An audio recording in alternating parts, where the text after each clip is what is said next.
Joy and I have talked about this in the last several years. 3 words: go for it. I watched the Boston Celtics twice over the last 3-4 days. Boston would make an accountant proud. They're frugal. They develop players. They draft well. They're smart. They did everything right. They got the smart head coach. They win every trade.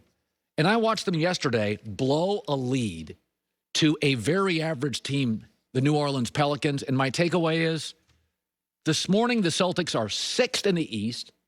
Their roster doesn't have a legitimate big. Kemba Walker's deteriorating physically, and they don't have enough good players. They've become the Packers. Is that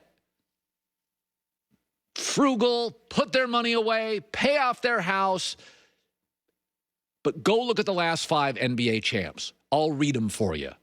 The Lakers, they went and got AD. The Raptors, they went and aggressively got Kawhi. The Warriors, they aggressively got KD. The Cavs, they got LeBron and Kevin Love. Heat, they got LeBron and Bosh.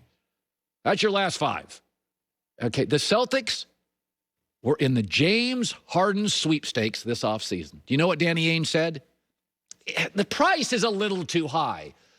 They were in the Kawhi sweepstakes, and Danny Ainge said, the price is a little uncomfortable for us. They were in the Paul George sweepstakes. They were in the Anthony Davis sweepstakes, and they talked themselves out of it. In the last 35 years, the proud Boston Celtics have a title. Remember the year? They went for it with Kevin Garnett and Ray Allen. The Dodgers were really good. They went and got Mookie Betts. The 3 best teams in the NFL at the end of the year were the Buccaneers, total go-for-it organization. Buffalo went and got Stephon Diggs. In Kansas City, nothing but stars.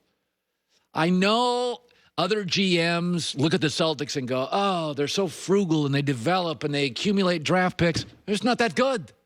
They're just not that good. They need another star. They have no size. They tried to trade Kemba Walker in the offseason because they know he can't play back-to-backs. He's deteriorated. Danny Ainge last week on Boston Radio, to his credit, acknowledged you don't have enough good players. Our roster obviously is not good. I mean, there's no ifs, ands, or buts about it, and that's who we are. But this team, where we are, if there's somebody to blame, this is Danny Ainge to blame. This is not Brad Stevens. It's not Jason Tatum or Jaylen Brown. It's like we're not good enough right now, and we all know that. And, we need to get better. Who beat the Celtics last year in the Eastern Conference Finals? Miami. They went for it with Jimmy Butler, which I didn't love. It was kind of a risk. Butler had been hard to get along with, temperamental, struggles with some teammates, and the Heat got to the finals. And I know Brooklyn right now is a complete tinderbox emotionally. It's going to blow up eventually. But right now, this morning, they just went 5-0 on a road trip without Kevin Durant. They've won 6 straight. Between Kyrie, James Harden, and Kevin Durant, they're offensively virtually unstoppable. And so, Boston for years, they did everything right. It's so Packers. The right coach, the right draft picks. They win every trade. They developed Jaylen Brown and Marcus Smart, who have some limitations, but they were so patient, and you don't have enough good players. They're not going to be able to beat Milwaukee or Philadelphia in the playoffs because they'll get owned by Embiid and Giannis' size. They're not offensively gifted enough to beat a Brooklyn. And Boston's one of those teams, you always know your team is kind of limited in any sport when they have to play a certain way to win.